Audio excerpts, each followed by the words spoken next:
And a man in the eye of a storm. His name is Michael Schumacher. In the first half of the 1994 Grand Prix season, this 25-year-old millionaire won 6 of 8 races, building a points lead that appeared insurmountable in his bid to become the first German to claim the title Formula One World Driving Champion. But Schumacher's Benetton Ford team has come under a cloud for violating the rules on and off the track. Suddenly, the champagne of victory has turned sour for the Wunderkind. The man who stands to benefit most is also familiar with pressure. He is Damon Hill of Great Britain. Amid rumors at home that he is not world championship material, Hill has been the only man to win a race other than Schumacher, including his home meet, the British Grand Prix, a victory that silenced his critics for the moment. Today, Schumacher and Hill meet on the Germans' home soil, where the pressure will be intense. But pressure is the natural order of things in Formula One, the most mind-bogglingly expensive, intoxicatingly complex, physically dangerous, jet-settingly glamorous form of motor racing on the planet. Who knows what surprises lie ahead as the second half of the season begins today in Germany.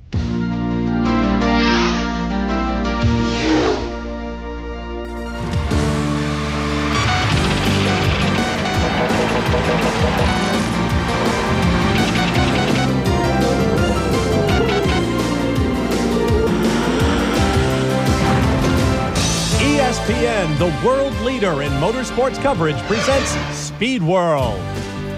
Hello again, everyone. I'm Bob Barsha, along with my Grand Prix of Monaco colleague, Derek Bell.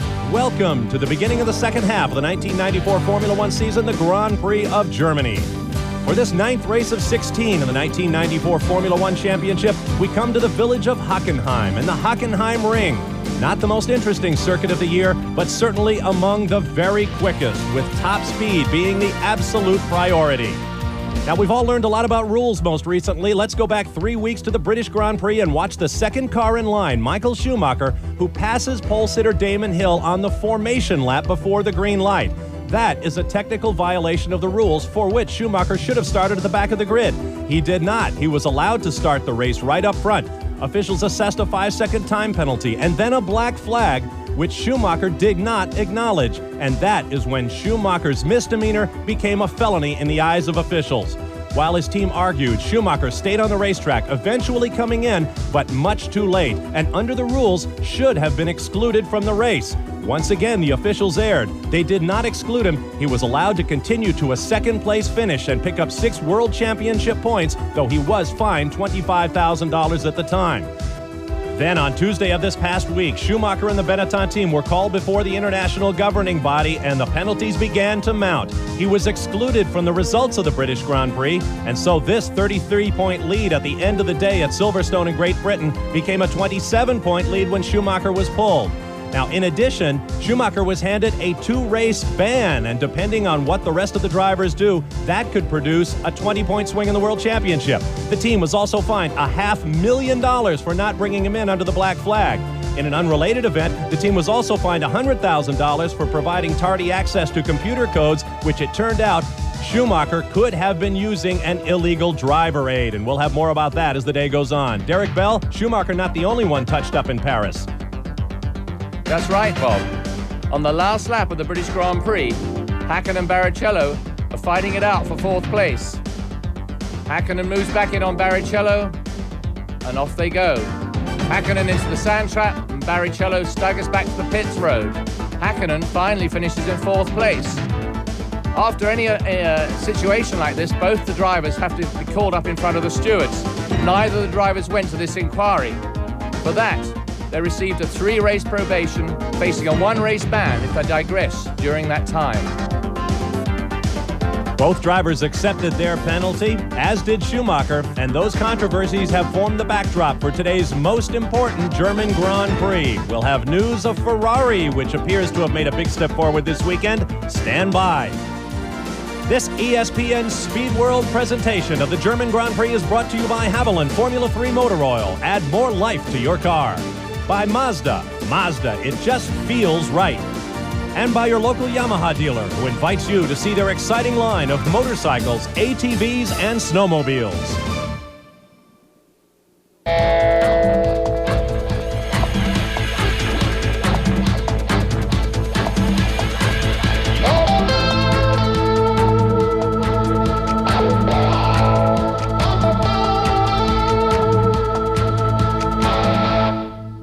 Welcome back to the Hockenheim Ring in Germany. Sold out solid since last March with more than 100,000 people on hand to watch Michael Schumacher in action. He is racing under appeal today. Right now, let's check out the way they'll line up with the help of our Yamaha starting grid. Go all the way back to Japan in 1991 to find the last time Gerhard Berger was on the pole. Then it was in a McLaren. Today he is there in a Ferrari. And it's an all-Ferrari front row as Jean Alesi will start alongside the first all-Ferrari front row since 1990. Damon Hill will be inside row 2 alongside Michael Schumacher. On row number 3, Ukio Katayama of Japan, his best qualifying performance ever in the Tyrrell. Next to him, David Coulthard, the young Scotsman in the Williams Renault. On row number 4 will be Mark Blundell, Katayama's teammate for Tyrrell. And next to him, Mika Hakkinen of Finland in the McLaren after a big crash yesterday in qualifying. On row number 5 will be Heinz-Harald Frentzen of Germany in the Sauber Mercedes. And next to him, Eddie Irvine, the Irishman in the Jordan Hart, fighting off a case of the flu. On row 6 will be Irvine's teammate Rubens Barrichello alongside Olivier Panis of France. On row 7, Martin Brundle of Great Britain, who was quite quick in the morning warm-up in the McLaren. Next to him, Eric Renard of France in the Ligier.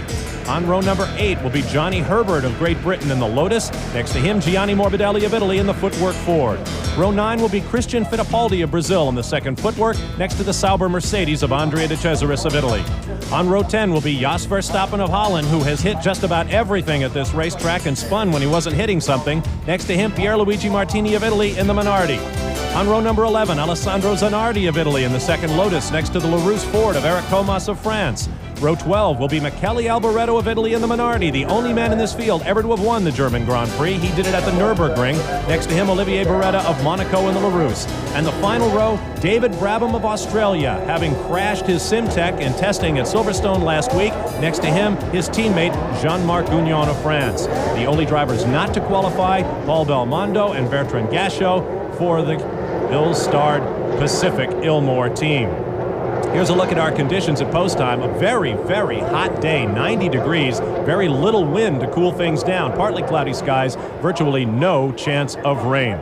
A look at past winners of this race, held here at the Hockenheim Ring since 1986. Last year, Alain Prost, when Damon Hill blew a tire within 10 miles of the checkered flag. Nigel Mansell the 2 years before that.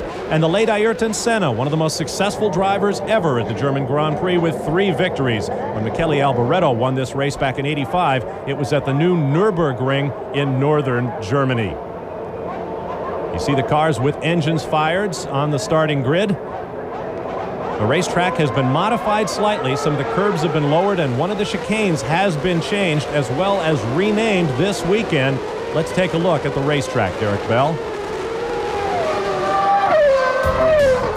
Yes, here we are leading up through turn 1, out onto the straightaway leading up to the first chicane. They're actually up to 6. They're up to 6 gears. They go up there around about 208 miles an hour. Leading into the Jim Clark chicane, just newly named this weekend. Out of there, 4th gear, 5th gear, 6th gear, up to the east curve. Very bumpy through here, 2nd gear, back up through to 6th speed again, coming into the newly named Ayrton Senna curve. They're doing 207 miles an hour as they come up to that chicane. Out of there, into the Ajip curve, one of the most exciting curves on the circuit, into the stadium, 3rd, 4th, 5th, back down to 4th, 3rd, and over the finish line. That's a lap around the Hockenheim Ring in Germany. Certainly not any driver's favorite racetrack, but incredibly quick with long stretches of flat-out top gear running between the chicanes. The drivers spend about 70% of their time with their foot flat on the floor in the very top gear, and as a result, the most powerful engines are the ones that come to the fore. There's a look at the world feed as they look at the points coming in. Michael Schumacher, as we mentioned, is racing under an appeal of his 2-race ban. That appeal will not be heard until after the Belgian Grand Prix, so Schumacher has 3 races in which he could clinch the World Driving Championship before serving out his penalty. We do not expect that if the appeal goes forward, it will be accepted. We do not expect the punishment to be reduced, but there is a rumor in Germany that Schumacher may withdraw that appeal before it is ever heard, but that is a story yet to play out. They have exited the final chicane. They're entering the stadium section once again. This particular portion of the racetrack is in fact a drag strip, complete with concrete launching pad. They hold big drag demonstration events here at the Hockenheim Ring. Now, it was at about this point on the racetrack last year that Damon Hill's race came to naught. Recall at that point, Damon Hill had not won a race for the Williams-Renault team as Alain Prost's teammate. This was the scene 1 year ago, Hill leading the race when the left rear tire let go. Keep in mind that that was coming just after his British Grand Prix, in which he was leading that race as well when his engine let go. But finally, in the Hungarian Grand Prix of 1993, Damon Hill came through and won the race. In fact, the first of 3 victories. Hard to overstate what it's done for the enthusiasm of the worldwide Formula One fandom to see Ferraris on the front row. They are running their new 75-degree V12 engines, said to be perhaps the most powerful now in Formula One. Ferrari working with Honda to generate horsepower from those 12 cylinders. And right now, they appear to have the strongest engines in Formula One, and they are using them in the race cars this weekend. There on the right, Jean Todt, the team manager for Ferrari, watching his boys as they come into the stadium section, pull into their positions on the starting grid. They will come under starters' orders, and we'll have the red light followed by the green, a short run up through the gearbox, and then a very quick right-hand corner. So it'll be very important that everybody hold their position through that first corner. As you can see, Michele Alboreto, the only driver in the field to have won this race, and once again, that was at the old Nürburgring, or the new Nürburgring, built in the shadow of the old. The lights are ready. Let's go racing in Germany. Controversy is forgotten as we get set to go racing.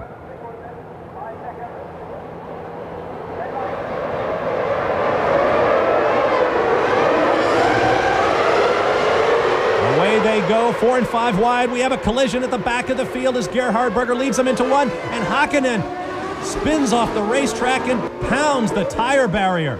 There you see one of the Tyrrells off the racetrack as well, into the sand trap. We have chaos in the first corner. And it looks like a lazy. One of the Ferraris, at least, is having problems. There is Andrea De Cesaris with a new paint job on his Sauber Mercedes. And we have a disaster here at the start of the German Grand Prix. I mentioned that it was important that everybody hold position through that first turn. But we have a desperate problem here. I wonder if they're going to black flag it for the moment. It looks like they should do something because there's chaos everywhere and it's a good time to restart. Okay, no red flag. We see none thus far. There's Jean Todt motioning at the second Ferrari as though to tell the mechanics to get it ready. Now, the officialdom in Formula One has come under great scrutiny. The British Grand Prix officials, which were a mixture of local officials from the Royal Auto Club and FIA-appointed officials, came under intense criticism. And the British clerk, of course, of the British Grand Prix had his license lifted as a result of the confusion at that event. But right now, we appear to be racing.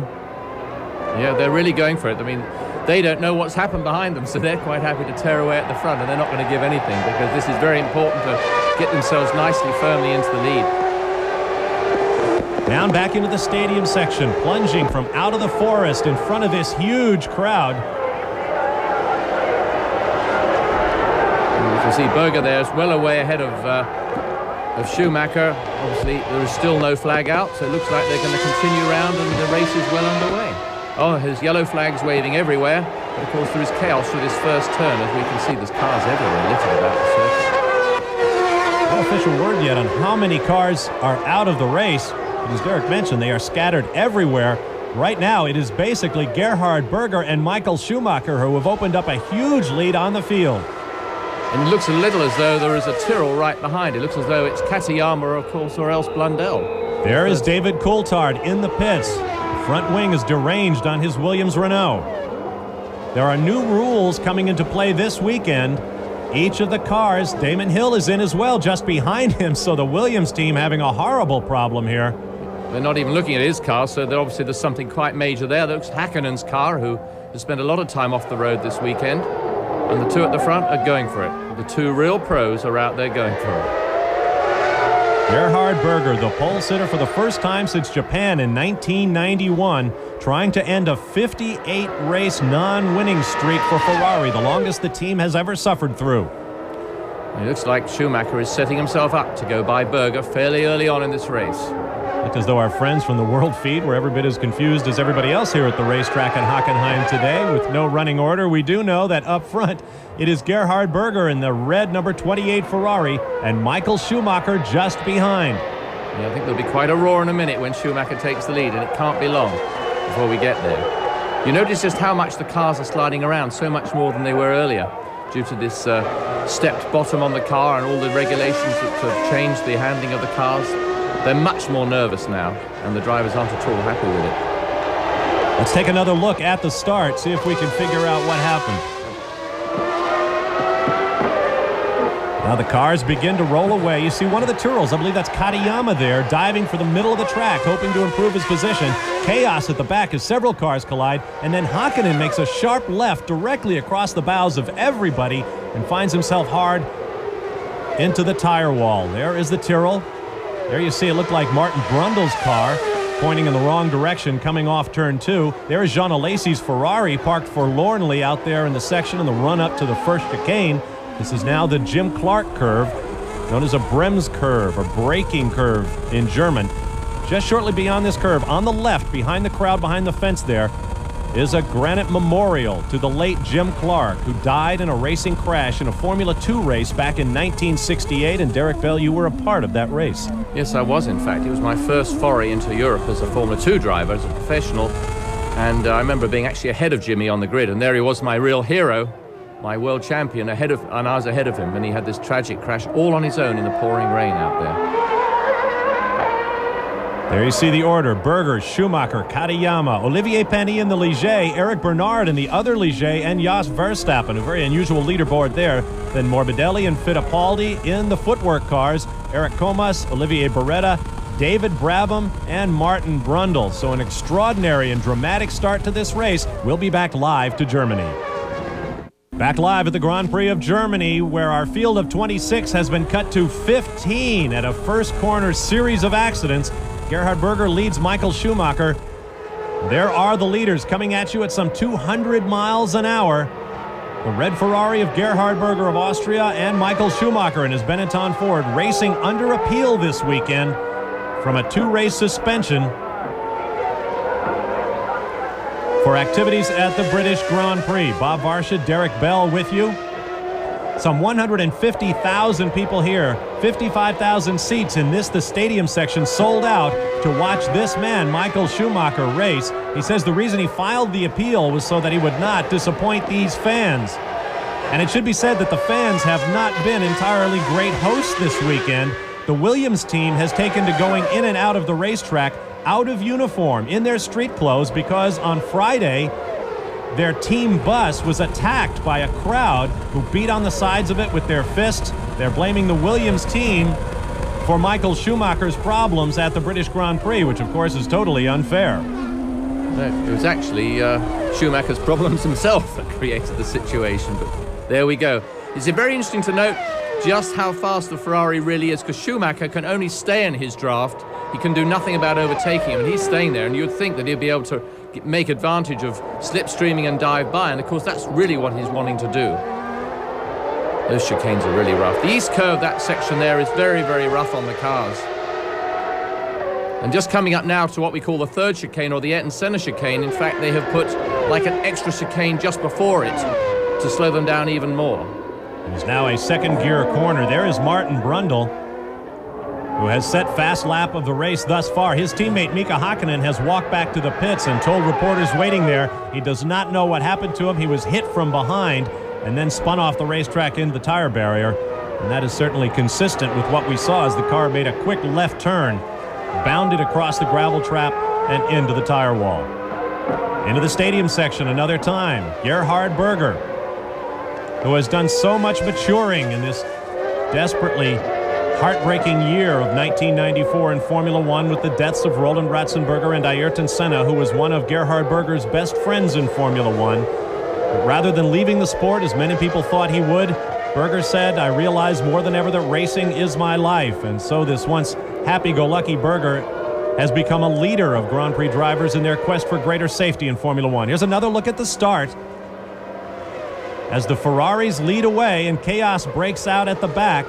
You see a McLaren way over on the left as Mika Hakkinen comes forward. Yes, he touched wheels, but he actually pulled slightly across in front of the other car to get his line for the corner, so it was actually a lot of his fault, and you can see it there even better. It was one of the Williams cars, and there you see the Tyrrell, the white car next to it, spinning out. That's Brundle. and directing 3 other cars off into the gravel trap. Here's another look. There's Katayama moving to the middle of the track in the white car. There is Hakkinen to the left, moving out of line and running down the inside. A crash at the back of the field. Yes, he just pinched himself in. It was totally his own fault. He just wasn't aware there were so many cars there. But he's been in enough Grand Prix starts by now to know that you don't move around like that. I reckon that was David Coulthard's Williams that Mika Hakkinen came together with, because Coulthard pitted with the wing askew on the front of his car. Michael Schumacher holding second behind Gerhard Berger. It's just as well there are 2 there. It'd be pretty dull up front if it wasn't, if these 2 weren't out there duking it out. A tremendous lead now opened up on the rest of the field as they made it through the Senna curves, dedicated this morning to the memory of the late 3-time world champion. Now, excuse me, Derek. Sorry. I was just going to say, it's the most amazing feeling to come into that stadium when you've been out there. Oh, wow, we have a Tyrrell stopped. That is Ukio Katayama. That's a pity, because he was lying in 3rd place. What a pity. Goes into the gravel trap to get it turned around, and that's not... He's done it. Now he's managed to make it back out again. I think he must have been in there before. That's why he knows it's drivable. What a pity. He was lying in 3rd place and doing so well. 45 laps of racing scheduled as you watch the battle for the lead between the Ferrari of Gerhard Berger and Michael Schumacher in his Benetton Ford. Schumacher isn't going to make much impression at all on Berger at this point, but he catches him well up at the end of the straight under braking into the east curve. Very bumpy coming in there, and then, of course, out they go again. Here we are watching Katayama's incident. He just plain lost it. Spinning directly in front of Christian Fittipaldi's footwork. Then you see Martin Brundle come along. Out in the wooded section, a remarkable difference between the stadium section, filled as it is with fans, and the wooded section out here on the backside. It is very quiet. Spectators are allowed only in the areas around the chicanes. Other than that, there's nothing but course marshals and accident vehicles out there. Very quiet in the German woods. Stay with us. But the question is whether those engines will stand up to the rigors of a Grand Prix. Theoretically, at least, the Ford V8 in Michael Schumacher's car should not be able to keep legs on that Ferrari, but there it is. Schumacher all over Gerhard Berger. Yeah, I think Berger got a little bit sideways in the east curve coming up that straight, allowed Schumacher right up behind him, and Schumacher was going to make a pass, but Berger, being the pro he is, wasn't about to let him go through, and of course lost a bit of time there. Here they come into the stadium. Again, Berger goes down the inside. Very exciting corner to go through here. 4th gear up to 5th, leading down into the sharp left-hander, which all cars tend to understeer through here. It's a strange corner, quite well cambered. But obviously they're not having too much trouble now, pushing their way out through the stadium in front of these 150,000 people. Then the pit straight and into turn 1 again to lead off into the forests. But Schumacher's going to make a move any time at all. But I think it's great to see the Ferrari wasn't a shot in the pan. It was a really good drive by them, and it's proved that the engine is very, very strong because they're retaining that lead. However, Jean Alesi has lost the engine in his Ferrari, and he is out of the race at this point. You can imagine what Ferrari's success here is doing for ticket sales at the Grand Prix of Italy to be held at Monza. Now, that race came under a cloud when the director of the Italian Motorsports Commission, Marco Piccinini, declared that the cars were not safe and that the race would not be held. There you see Damon Hill, who has taken fast lap away from Martin Brundle, but he had an early pit stop, so he's running well back at this point. The status of Monza at this point appears to remain in limbo. The circuit organizers wanted to cut down over 500 trees. There you see Michael Schumacher's business manager, Willy Weber. They wanted to cut down about 500 trees in the Monza Parco to extend some of the runoff areas as the drivers demanded, but environmental authorities are not allowing them to do it. So at this point, we do not know if there will be a Grand Prix at Monza. The Italian circuit at Mugello has asked for the race. The Nürburgring here in Germany has asked for the race. Here's a look at the remainder of the 1994 season. You see Italy is supposed to take place on September 11th, but that remains to be seen. As mentioned earlier, Michael Schumacher will race under appeal today at the Hungarian Grand Prix and in Belgium. And by that point, if he wins all 3 races, would mathematically clinch the World Championship, so even if he sat out 2, or even the rest of the season for that matter, there's no way Damon Hill could catch him. Up part of this huge crowd on hand, and the only man they want to cheer for at this point is Michael Schumacher. Well, he doesn't make much impression through the stadium, but he seems to make mincemeat of him coming down into the chicanes and into the east curve, which means I would think that Schumacher is a lot better over the bumps. His car rides the bumps better.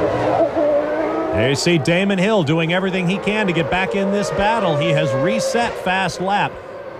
Derek Bell, that's the last place you think Michael Schumacher would be on even terms with the Ferrari. You think the Ferrari would pull him on the straightaways, but Schumacher is able to stay very close with that incredible Ford V8. Yes, because, you know, now we've got less downforce on the car and all the turbulence that was incurred through having tunnels and things. I think it's making it easier to stay on somebody's toe, and therefore drivers are doing it more frequently than they did before. There you see Jean Alesi out of the race before it began, a very frustrated man. However, he has withdrawn his declaration that if the Ferrari was not a race winner by the end of the year, that he would go elsewhere. He says he never really meant it. He might well stay with Ferrari next year. He's also being mentioned in connection with Williams and Benetton. In fact, a German newspaper suggests that a deal is already done. Let's talk about aerodynamics for a moment. Each of these cars is carrying a thin wooden plank on the bottom to break up the flat bottom and lose, according to the engineers, about 35% of their downforce. There are also new rear wing regulations in place this weekend. And because that strip underneath the cars is made of wood, it can, of course, wear away as the cars make their way over the bumps and run these incredibly low ride heights. But officials have declared you had better show up at post-race inspection with 90% of that wooden strip on the bottom of your car, or you risk disqualification.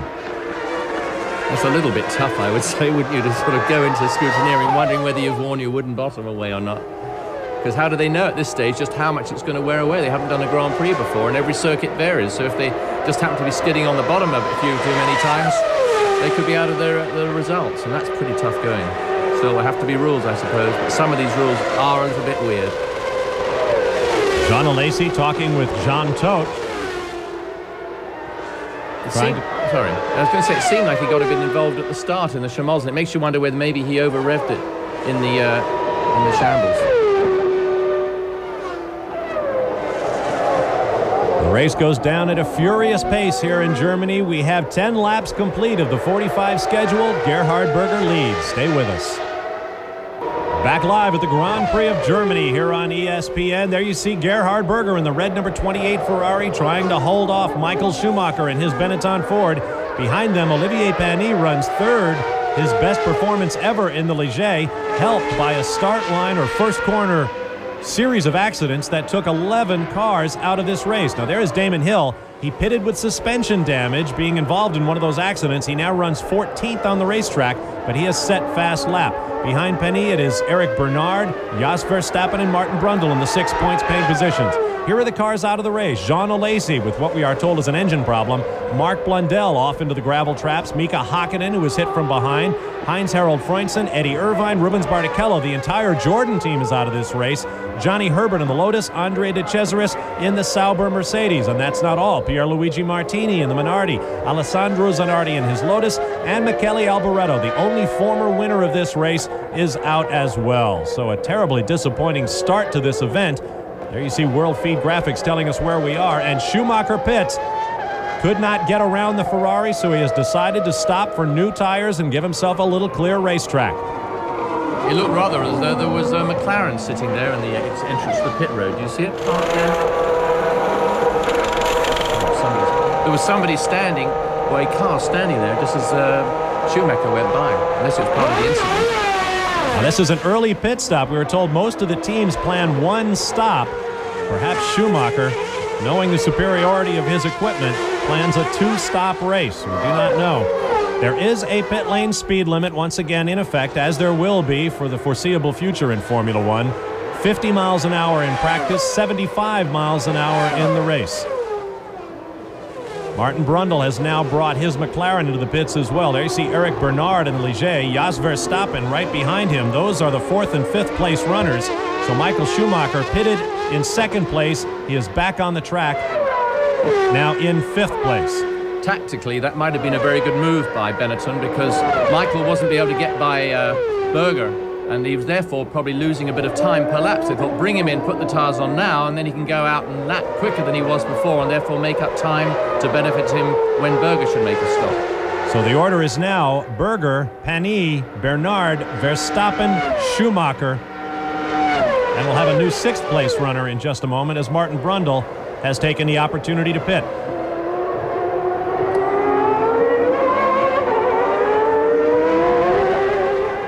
We'll see if Verstappen, the young Dutchman, sitting in for J.J. Leto, who has been testing the Ligier most recently.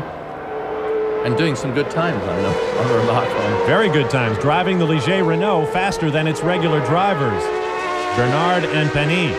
Schumacher's just made a move and actually overtaken his teammate. So he's making his move back through the field. So presumably he's back into a good position, presumably in about 6th place. Actually 4th place on the racetrack by my reckoning. Timing and scoring not functioning for us here today. So we're eyeballing it with you. Live coverage of the Grand Prix of Germany, and we should see a very different looking points table when the day is out, as a lot of drivers are going to pick up points that they might not otherwise have done, but for all of the accidents that set this race in motion. 32 laps remaining of 45 scheduled.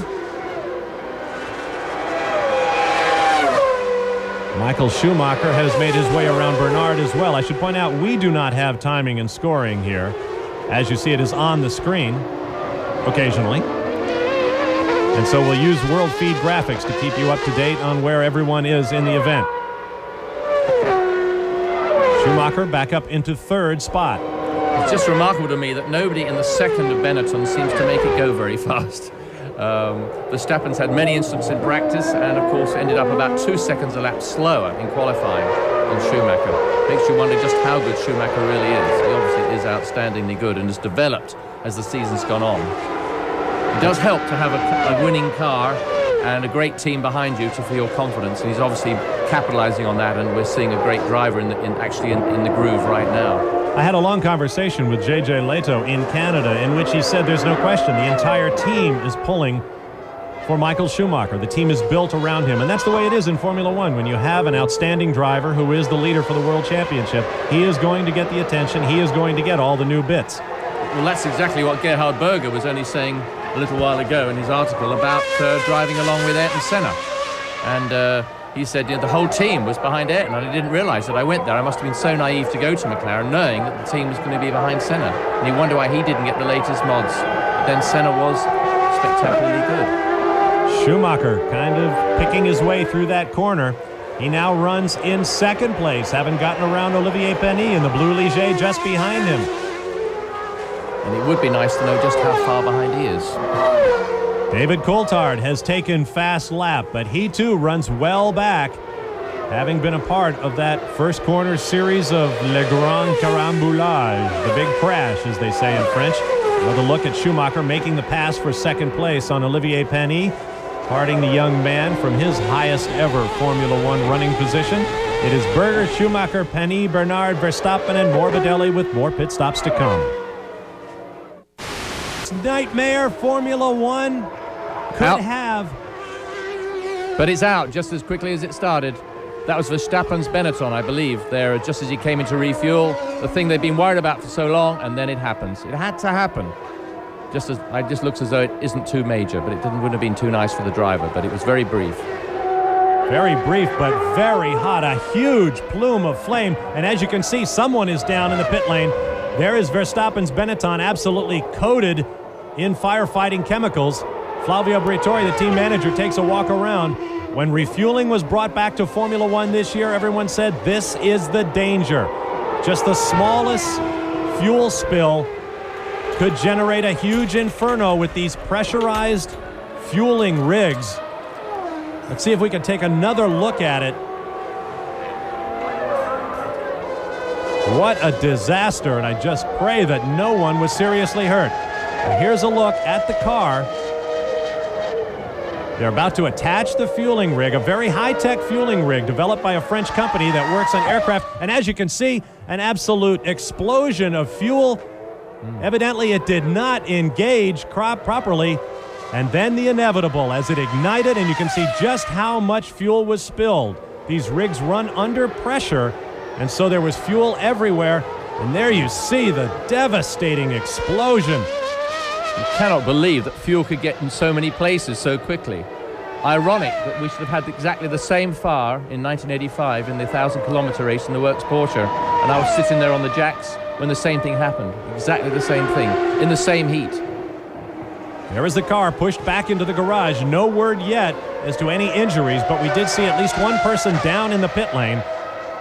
They have cut down on the number of people allowed in the pit lane, but keep in mind it is hardly a lane in the sense we're used to it in the United States. There is no pit wall that the teams go over. You pit directly in front of your garage. And actually, that could have been a whole lot worse. There you see the running order at this moment. Berger, Schumacher, Penny, Bernard Fittipaldi up into 5th spot, and Eric Comas in 6th.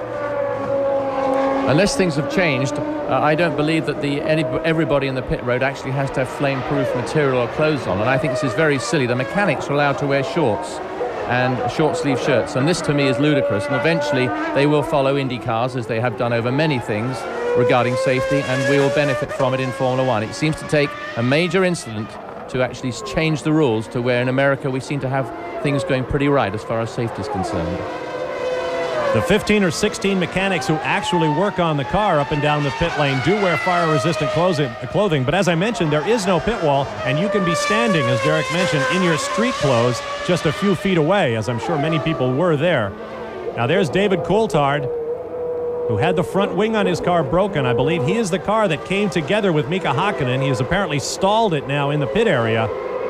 He wasn't in a hurry to leave in the first place, was he? So he obviously has a minor problem or a major problem there. So they're restarting it again for him.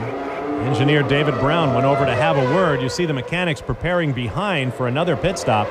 There's like for Damon. There's Michael Schumacher. I wonder how many seconds he is behind Berger right now. He was 22 just before the last break, so it'll be interesting to see if he's making any improvement. There are new rules governing the holes in the air boxes on these cars to reduce the ram air effect into the intake trumpets of the engine.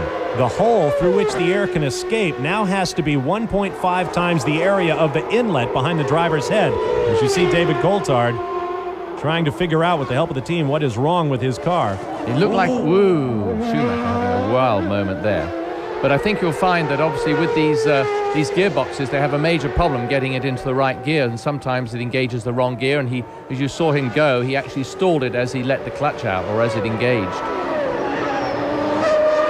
Much nicer when we had a proper gearbox. You push the clutch down, select the gear, let the clutch out and drive out. Much easier. Now the driver has very little control over it. A preliminary report from the Benetton pit. Just from the Benetton pit. Scorched overalls on some of the mechanics. Verstappen out of the car. His back hurts and his face is red, but he is apparently all right. Now, we saw somebody down in an adjoining pit, and no word from any of the other pits as to whether anyone was hurt. Ferrari preparing there for Berger to come in for his stop, for his set of tires, and of course for fuel. And this looks like that's Coulthard just leaving. Oh, it's Coulthard leaving the pit, so he got it going finally, and we'll see what he's going to do. But he's not having a good race. I thought he'd have a great race this week, but he's got a lot of problems. A disastrous pit stop for the young Scot. But he had a long one right at the beginning of the race, because obviously he's involved in that incident. Schumacher coming into the east curve, I believe. We're getting everything very locked up coming in there. I was actually in the stadium section, I believe, down around the Bosch curve. So he keeps locking the brakes up all around the circuit.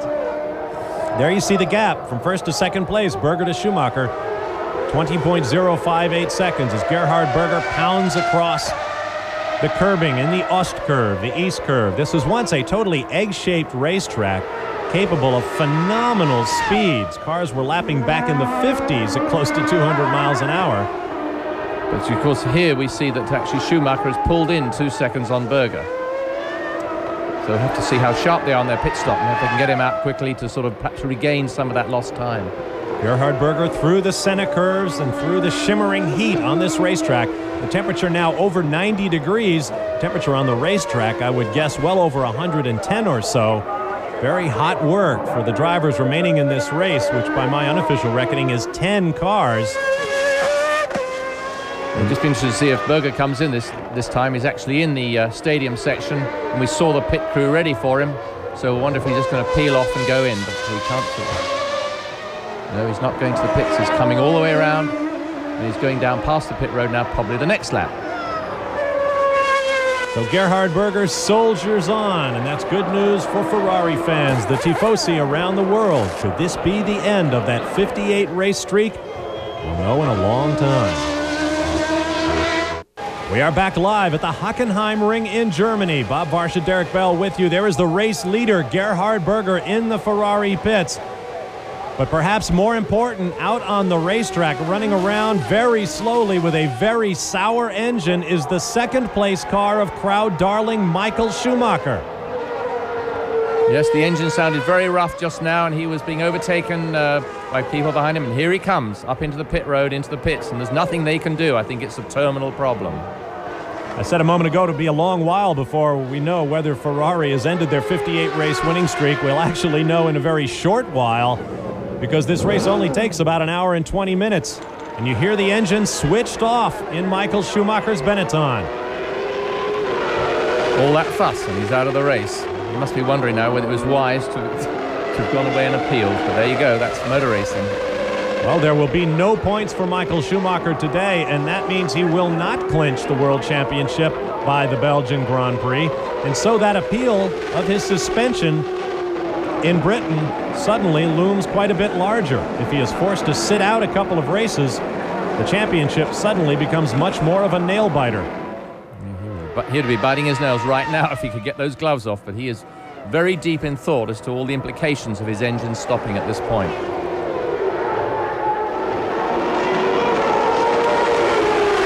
Michael Schumacher climbs out. Most distressing to me, he hardly seems to sweat at all, does he? There he is standing there as if he's just done a little 10-lapper. In fact, he's been dicing with the lead of the German Grand Prix in sort of 90-degree heat.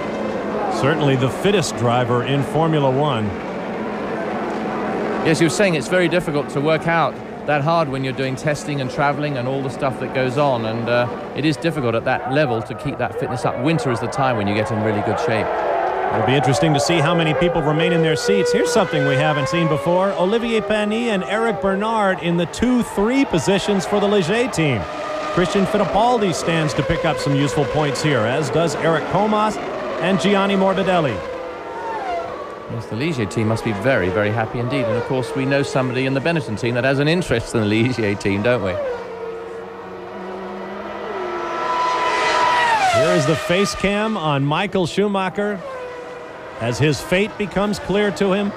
And he is a very angry young man. He has been through quite a lot in this last week, but when you get right down to it, he brought it on himself by breaking the rules in Great Britain 3 weeks ago, passing on the formation lap. And even that, had it been handled properly, would not have become the great commotion it did. Had he been put at the back of the starting grid, there never would have been a black flag for him to ignore. He says he never saw it, and you can take that at face value. When he did come in, it was far too late. At that point, the rules took over. He deserved to be excluded from the race, and he was. As you mentioned, Derek, there is an interest in the Benetton team in the Ligier result today. Flavio Briatore, the team manager of Benetton, is now the owner of the Ligier team. And there is more talk in the pit lane in Germany this weekend about whether those Renault engines will go from the Ligiers to the Benettons next year. And if so, will they go as a customer program, rebuilt by an outside agency, or will they become Renault's factory partners, taking them away from Williams, taking that status away, that is. There is Eric Bernard. Who's actually only 3 seconds, or shall I say Panis is only 3 seconds behind Berger at this point. Berger, of course, having pitted, and Panis and Bernard have not pitted, but it's interesting that they should be so close. Martin Brundle, the second McLaren, is out of this race. So the attrition continues. Martin's getting a little bit thin on top up there, I notice, as he goes backwards. Don't normally see that part of his head. Oh, my. Here's a look at the top 6 in points and their status at this moment. Schumacher out of the race. Alesi in third place, out. Hill, the runner-up in the World Championship, is in 10th spot. Berger leads. Barrichello's out. Very difficult day. Now a Ligier pit stop, which all of a sudden becomes a lot more important than it might otherwise have been. Eric Bernard was once one of the rising stars in Formula One, but then a few seasons ago he suffered a crash in Suzuka, Japan, breaking his leg, and that put him out of Formula One for a full season. It's been a very difficult row for him to get back into favor. And at this point, everyone is wondering whether J.J. Leto, late of the Benetton team, will become a Ligier driver, and if so, whom he will replace. Odds are it is Eric Bernard. We mustn't underrate these French drivers, you know. There's been a lot of discussion going on in the McLaren team as to why certain drivers don't drive instead of Martin Brundle. But in fact, there's some very fine French drivers out there, and I think we're seeing them doing a very fine performance here for Ligier. The interesting anomalies of the German Grand Prix. Since 1951, when the World Championship came into being, a German has never won it. Stay with us. Back live at the German Grand Prix, a high-speed, slow-motion shot of Gerhard Berger, the race leader, going through one of 3 very tight chicanes on this racing circuit. Bounding across the curbs, you see the wheels coming off the ground as these drivers struggle with Formula One race cars that slide a lot more than they used to before new aerodynamic rules on the weekend took away about a third of their aerodynamic downforce. Yes, he's going through the Sachs curve now and coming down into the inside the major part of the stadium. It's really very slippery through there as the race goes on. I don't know why it always becomes very slippery through the stadium, far more than the chicanes or the east curve. Down through the first corner that saw so much action at the beginning of this race, taking 11 of the 15 cars out. And speaking of action, of course, there is baseball action coming your way here on ESPN. Tonight's Sunday night edition of ESPN Baseball features Ruben Sierra and the Oakland Athletics going up against Cecil Fielder and the Detroit Tigers. That's at 8 p.m. Eastern Time, 5 p.m. Pacific, live here on ESPN. I would imagine the Athletics are going to want a little bit of revenge after that tarring and feathering that they went through last night at the hand of the Tigers. There's a couple of LaRousse cars on the racetrack. Here comes Olivier Beretta. Haven't had too many chances to call his number this year, nor his teammate Eric Comas. And now there's one of the drivers running across the racetrack. I couldn't make out who it was. Perhaps it was a course marshal. I think it was a course marshal myself, yeah. He's looking over his shoulder pretty fast anyway. I don't blame him. The car's coming up at over 200 miles an hour. We have another car out of the race. David Coulthard is out of the race with a broken gearbox on his Williams Renault. So really the guts of this race were torn out of it at the very beginning when 11 cars dropped out in a series of first corner crashes.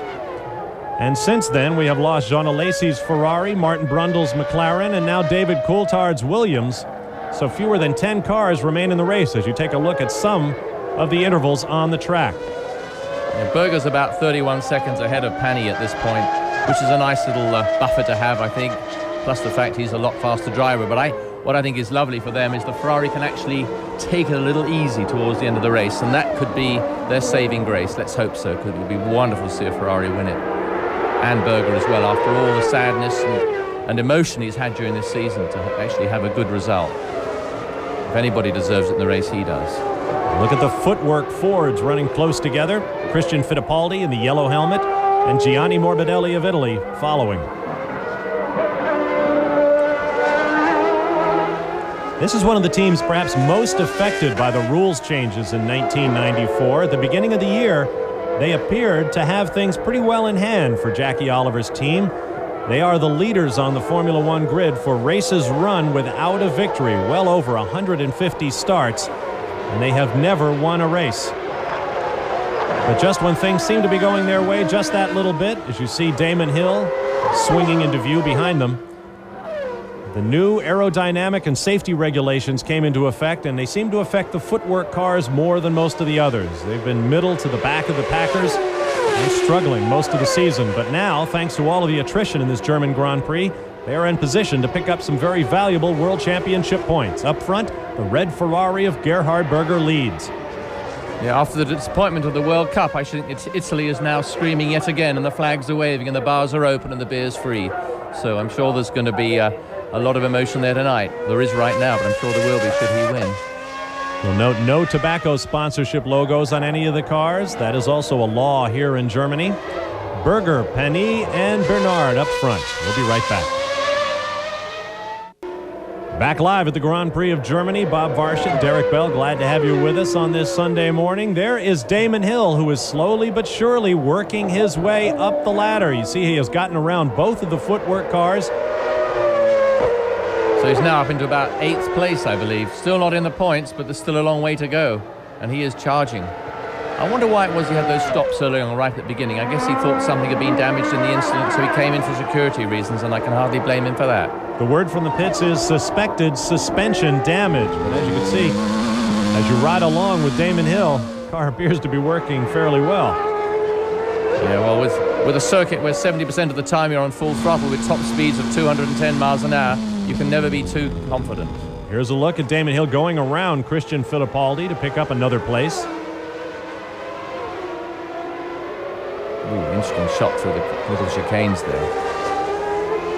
We spent a lot of money on this high-speed camera. By gosh, we're going to use it. Watch that left front wheel right up off the ground as he turns into the apex of the corner and then lets the car run back out again. Notice how flat the car is throughout all that. The suspension is not even moving. It's just the tires that are doing the flexing. We talked about aerodynamic changes for this race. They're not terribly obvious here at the Hockenheim ring because this is such a fast track. As you can see, virtually no rear wing to speak up of these cars as they search for absolute top speed. But at our next event at the Hungaro ring in Budapest, a very high downforce circuit, we'll see a remarkable change to the rear wings. No more of those double-decker rear wings we've gotten used to seeing here in 1994. And the cars will look quite a bit different. Well, of course, all this is doing is enabling the car to go faster. And with this step bottom now, of course, the cars have to brake somewhat earlier, some 20 yards, 30 yards earlier coming into braking areas. And the cars become very, very unstable over bumps because they're so stiff. And in fact, the brakes are just too good for the cars. And in fact, the chassis can't contain the braking. And that's why we're seeing a lot of guys spinning off on the entry to the corner. I don't think any of us can really comprehend just how late they brake going into corners. And until you've actually been in a Formula One car, and we're getting pretty close with these in-car cameras, but they brake so close. I mean, they're doing 208 miles an hour, and they're braking at just over 120 meters coming into the stadium, down into a third gear corner, for example. They'll get 4 and 5 Gs of braking deceleration, I guess is the best way to put it. The driver's body feels like it weighs 4 times its weight as he slows that car down with these incredible carbon-on-carbon brakes. Damon Hill sizes up Jean-Marc Gounon with Simtech just ahead. I mentioned that David Brabham crashed one of these Simtech cars at Silverstone last week, and that has put that team in a very, very delicate position with regard to their spare parts and their budget. Yes, they were certainly a bit tight back in Britain this week, looking for people to help sponsor them through the rest of the season. It must be so tough for these small teams, because how can they say they're not giving a sponsor any exposure? You can't when you're lying so far down the grid. So how can you expect people to put money in? And I think it's very tough on them.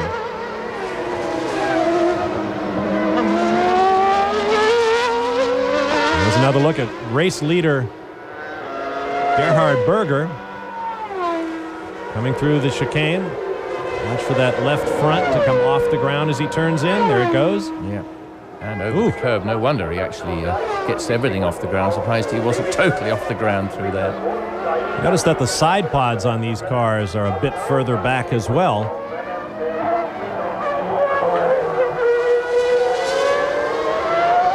I wonder how many of our 150,000 fans have started to go home. Probably quite a few of them. I would imagine so. No German drivers remain in this race. And as I said a few moments ago, no German has won this race since 1951 when the Formula One World Championship came into effect. Of course, the German Grand Prix goes back to the 1920s and has been won by any of the legion of fine German racing drivers, Rudolf Caracciola, Bernd Rosenmeier. In fact, Bernd Rosenmeier perished not far from this Hockenheim ring, attempting a world speed record on the German Autobahn in 1938.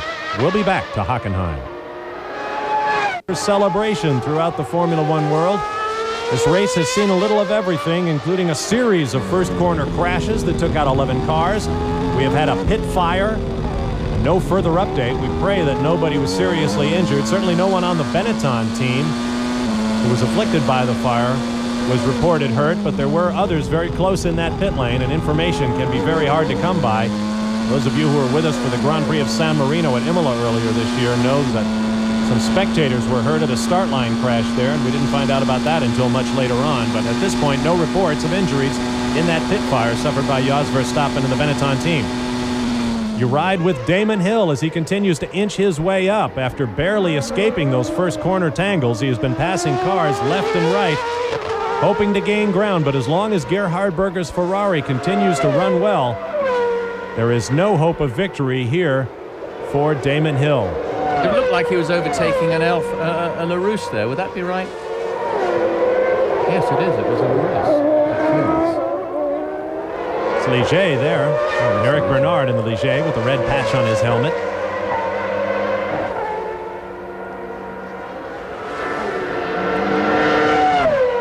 This is not a terribly difficult course for the racing drivers. They get lots of opportunities to rest at high speed on these long stretches, if rest is the right word for what they're doing. You'll see another look at Damon Hill's pass on Eric Bernard. Bernard got all the way over and waited and waited and waited on his turn-in to let the faster car through.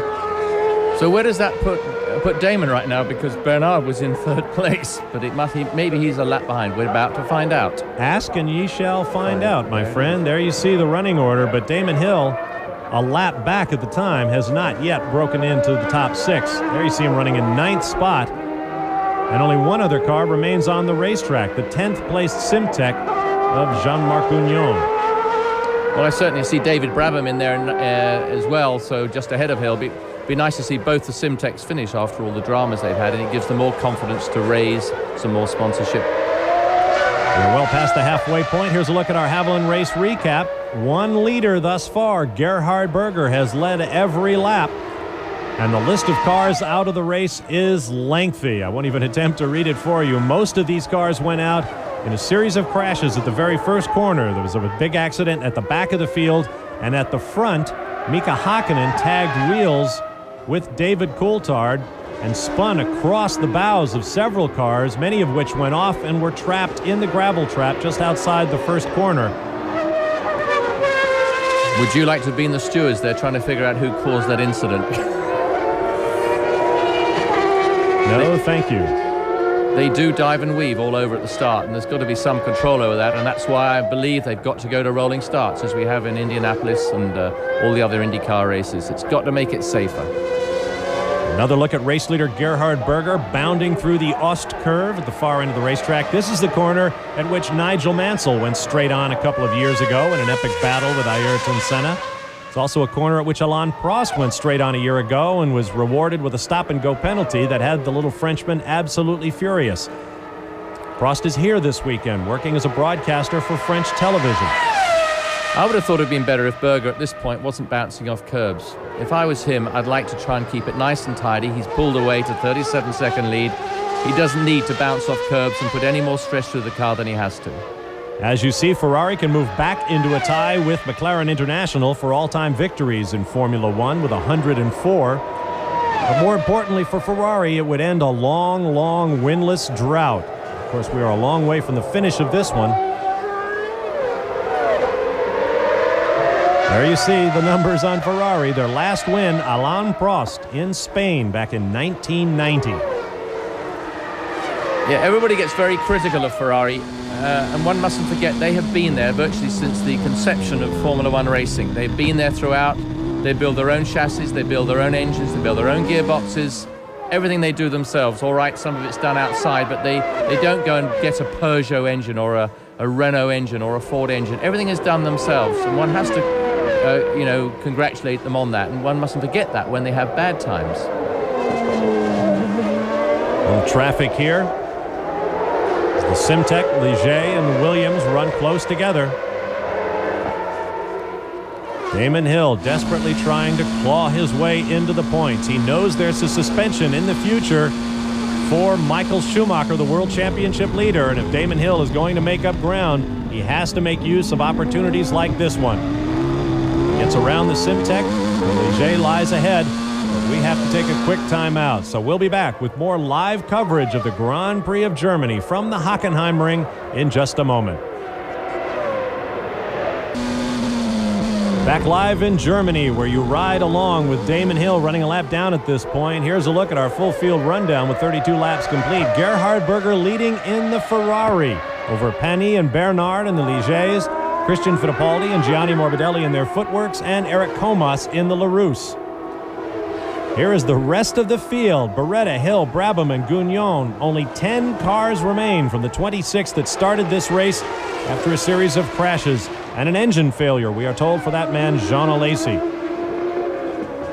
Well, with a new engine, I guess 1 out of 2 isn't bad. The other one's still going like a train. I don't think that there would be anybody in the pit lane who would begrudge Gerhard Berger a victory in this 1994 season after all that he has been through, all the responsibility he has taken on to help spearhead the driver effort to help make Formula One a safer sport. He has lost friends and countrymen in tragic accidents this year, and he has seen a lot of disappointment. He has been working a long time with Ferrari to try to make these cars competitive. He said when he came from McLaren, where he was Senna's teammate, to Ferrari, he tested the car and was 7 seconds off the pace. He says, I went back to the hotel and thought, oh my God, what have I gotten myself into? He was being paid a rumored $12 million, but even that is not sufficient for these competitive racing drivers. He wanted a competitive car, and in the last 3 seasons, they have managed to make this one stronger and stronger. We saw his pit board hung out there by his team. He had a plus 43 over second place Pani. So he's still easing away very comfortably from the cars in second and third place. And he must be feeling very, very confident right now. I think it'll be such a tonic for Formula One to actually have Ferrari win. It would be so wonderful to take some of the pressure off all this nonsense about suspensions and bans and fines and all the rest of it, which I think puts a shadow over Formula One racing and shows that it's just so political and it's not really down to pure driving. And here we're seeing somebody do pure driving in a car that's pure Ferrari, pure racing, and a real thoroughbred going through to hopefully get a fine result. There's another look at Gerhard Berger's Ferrari in action in the Ostkurve. Watch that wheel as he approaches the next curb.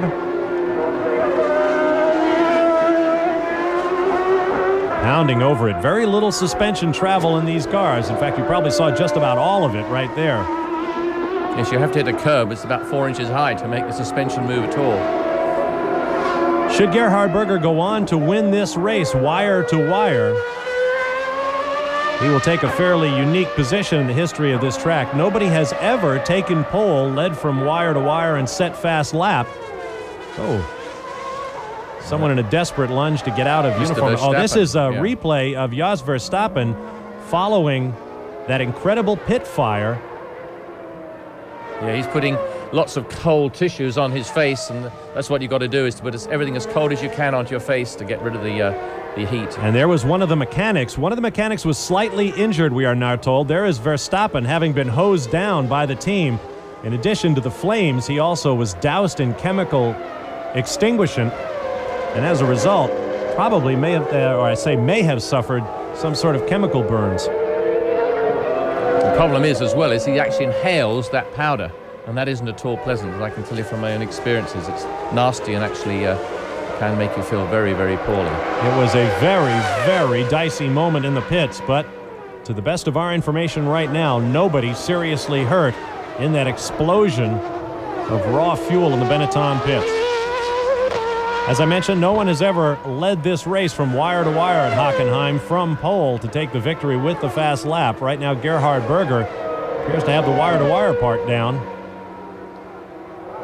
Damon's chiseling his way through the field, trying to get just a point. At this rate, he might just about get there. He's throwing it around with gay abandon, trying to get up there to get another couple of places to just pick up a point, which will be obviously very vital to him. Of course, Berger also has the pole part of the Grand Slam down, but at this point, he does not own the fast lap.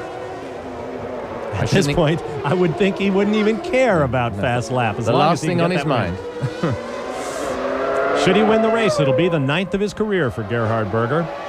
And this man, as I mentioned earlier, Damon Hill, desperately trying to get back into the points if he is to have any chance of overhauling Michael Schumacher for the World Championship. Here comes Olivier Panis in the Ligier, and this will lead to an awful lot of celebration in France as well. There is a new technical director for this Ligier team. Frank Durney has come over from Benetton to run this Ligier team, and he has been quoted in the last week as saying it'll be at least 3 years before Ligier will be a front-running team again. Now, granted, they've gotten a tremendous boost today from all of the attrition here in Germany. Nevertheless, what a tremendous turnaround for Ligier, running second and third at this point.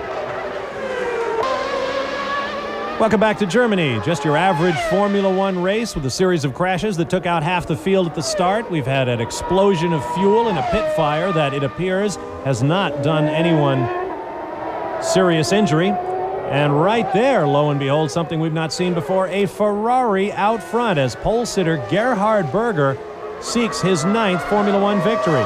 And give a thought for the Ligier team.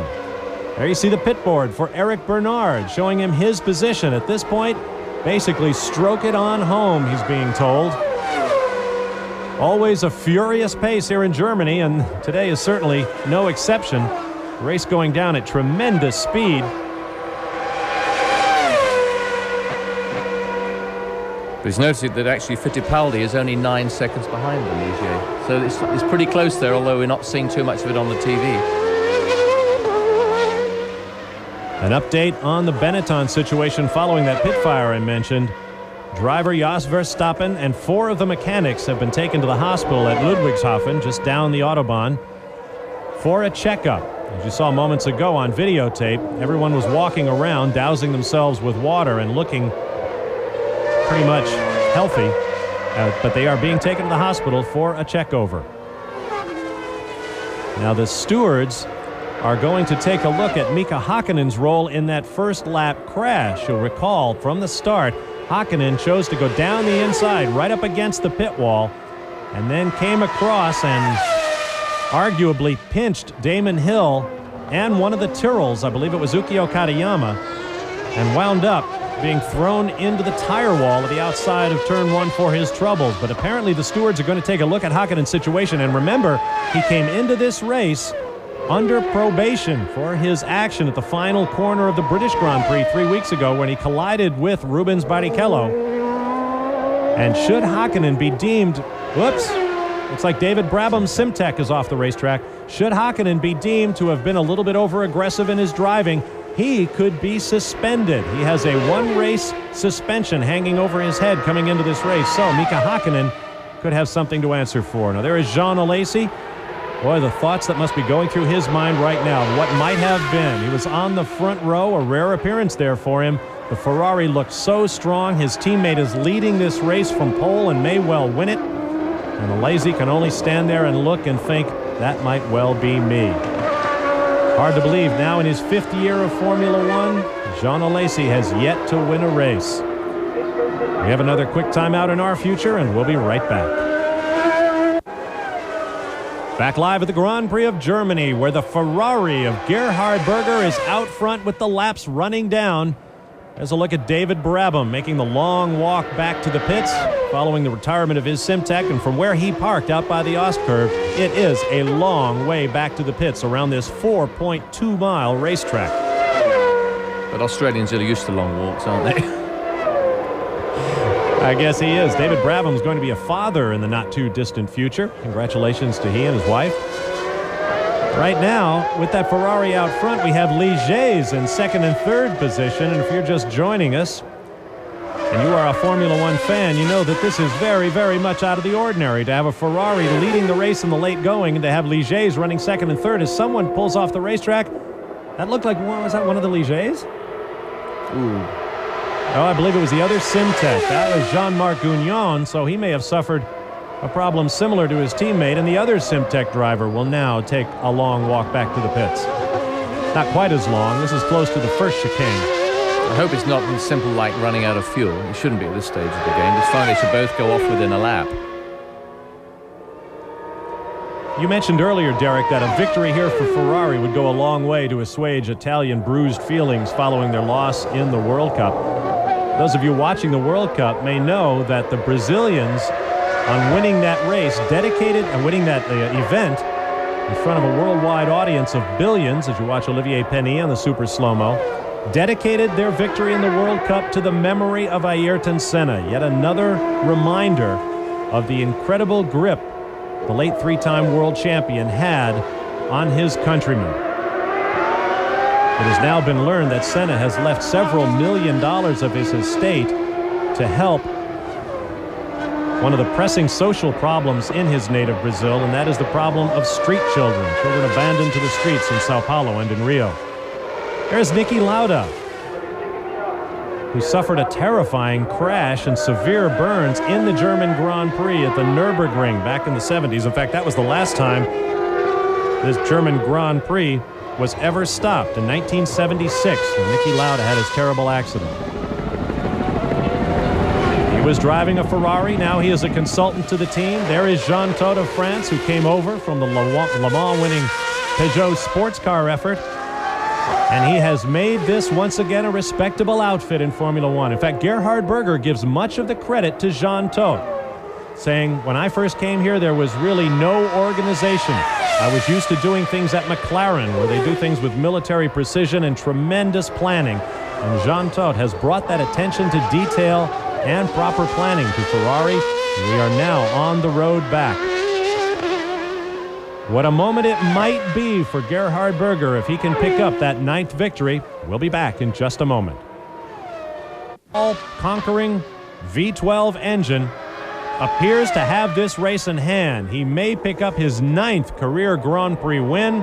More importantly, he will end the longest losing streak in the vaunted history of the Ferrari logo. I hate to say it until he's crossed that checkered flag, but he does look pretty promising right now. I think it's absolutely phenomenal. And when you can consider that, we've had a lot of aerodynamic changes. We've got all the changes underneath the car, the step bottom, which we haven't had at any other events, plus the airbox regulations, and they have a new engine. And to actually put the whole package together and get it go out there and be as competitive as it has been the whole way through practice, qualifying both days, and then to be at the front of the field for so far 99.9% of the race is a wonderful feat, I think, for Ferrari. And of course, a lot does go down to Jean Todt in organizing it. He's not an engineer necessarily, but he's got the organization, facility and capacity to do that, and that's what he's done for Ferrari. And boy, they're the ones that really need it. He has that great feeling for his drivers. Back at Imola, on the darkest day of Formula One in the last 10, Gerhard Berger watched as his friend Ayrton Senna suffered what would eventually be the crash that took his life. Berger went back out in the race car, came back in, and he said, I looked up at my team manager, Jean Todt, who looked down at him and said, Gerhard, get out of the car. There is Olivier Panis, the young Formula 3000 graduate. What a moment for him. With the help of all of the attrition in this race, plus some great driving of his own, he is in second position, by far the best he has ever done in Formula One competition. And making things even more unusual, there is his Ligier teammate. Ligier, that was once a powerhouse in Formula One, but in recent years has been a laughingstock, is in second and third positions in this most unusual Grand Prix of Germany. Here they come, his last lap. The Ferrari crew gathered along the pit wall. We could not overstate how much it means to these guys to pick up this victory. And they couldn't find a better man to bring it to them than Gerhard Berger. There is Niki Lauda in the red cap. Jean Todt. Here he comes. I mentioned earlier, no one will begrudge Gerhard Berger this win, and you'll see some other teams out there waving at him as well. There's going to be a lot of congratulations, and I would guess a heck of a party going on here at the Hockenheimring following this victory for Gerhard Berger. And look at the grandstands. Despite the fact that Michael Schumacher has been out of this race for about half of its length, there are not very many people who have left, and the Ferrari banners are on high, saluting Gerhard Berger. with a well-earned Formula One victory, the 9th of his career. The drought is over. Ferrari is back in victory lane in Formula One. They haven't waved those flags for a long time. How wonderful. And it's for Berger to do it too. Outstanding. I think that's absolutely, even Alesi is elated. That is great, because he must really wish now that he'd never said those comments about leaving the team. And yeah, he'll have to stay. Yeah, well, he'd have to stay because he said he would. But it wasn't him that did it. So well, that's okay. He must be happy. Now he knows that there is a Ferrari capable of winning a race. And imagine what must be going through the minds of the folks in Manicourt, France, the home base not only of the French Grand Prix, but of the Ligier team, who have suffered through so much. Everyone looked at them and said they've got that all-conquering Renault engine. To this date, the most powerful in Formula One. Williams has worked wonders with it. Why has Ligier not? The simple reason, they have not tested. They have been in total disarray. But now a new day perhaps opens for Ligier as well, as the constant evolution, the balance of power in Formula One may well have taken another turn here today at the Hockenheim Ring, a race that began under controversial circumstances, and then we had an equally controversial series of crashes that took out 11 of the cars and may have dire consequences for Mika Hakkinen. There's Frank Durney, the new technical director of the team. He may have more potential in his hands than he thought. First time that Pani has ever got any World Championship points, too. Quite a lot of historic moments today out there. Damon Hill, who suffered in that first lap melee, had a long pit stop, went a lap down. There you see the Benetton mechanics congratulating Ferrari. What a day it's been for Benetton. Both cars out of the race, and that staggering pit fire suffered by Jos Verstappen when the fuel coupling was not completely attached. Fist in the air. The first victory in nearly 60 races for Ferrari, and they are not accustomed to that kind of abuse in Maranello. The most fabled name in all of Formula One. And I think, Derek, nothing really bad can come out of this. What is good for Ferrari is good for Formula One. It is so good for Formula One. It's so fantastic for it, and I think for the fans as well. As I said, to get away from all the politics and all the nonsense that goes on, to have Ferrari win a Grand Prix. But it's so wonderful for Ferrari as well, for those mechanics. Those mechanics, they don't get much money. They work very hard. They're basically all Italian. And this for them is a very, very emotional moment, I'm sure. Once again, the Ferrari flags fly proudly over a Grand Prix racetrack as Gerhard Berger, in his mid-30s, looking ahead to where his racing future may lie, suddenly can say to himself, I am a Grand Prix winner. I could be a contender for the Formula One championship that was once my only goal in life. He says that's no longer the case, that with age and maturity and, in truth, the staggering events of this 1994 season, he has begun to sense his own mortality, to sense that there could be something for him after Formula One, but he still wants that world championship. There is Martin Brundle, another very, very disappointing day for McLaren, and their man Mika Hakkinen may be in some trouble. We'll be right back. Back live at the Hockenheim Ring in Germany. We expect attrition in the German Grand Prix, but nothing like what we saw in this race today. We're moments away from a podium ceremony that will include an absolutely exuberant Gerhard Berger, who picked up his 9th career Grand Prix win here today, and an absolutely staggeringly important victory for Ferrari. Ligier's in second and third position with Penny and Bernard, followed by Christian Fittipaldi, Gianni Morbidelli, and Eric Comas. Olivier Beretta and Damon Hill, the only other cars still running at the end of this race, but Jean-Marc Gagnon, David Brabham, Michael Schumacher, and Martin Brundle may well be classified. 11 cars of the 26 starters went off at the very first corner, and the attrition proceeded from there. As a look at World Feed graphics with all of the details of the total race time, an hour 22 minutes, best lap for each of the drivers in the field. Gerhard Berger, the winner, flag to flag from the pole. And there you see Berger being congratulated by his team manager, Jean Todt. A tremendous affection between these two men, though they come from such different backgrounds. Christian Fittipaldi walking over to congratulate Gerhard Berger. No one will begrudge Berger this victory. Let's take a look at the Drivers' Championship. Michael Schumacher stays on 66 points and still looking at a 2-race ban for the events in Great Britain. Damon Hill scores no points. He finishes second, but Gerhard Berger vaults up into third and could get very close to Hill in the coming races. In the Constructors' Championship, it is still Benetton Ford out front, but now Ferrari moves up, displacing the two-time defending champions Williams-Renault from second place. One of the key moments in this race, the very first corner. Here's another look, Derek Bell.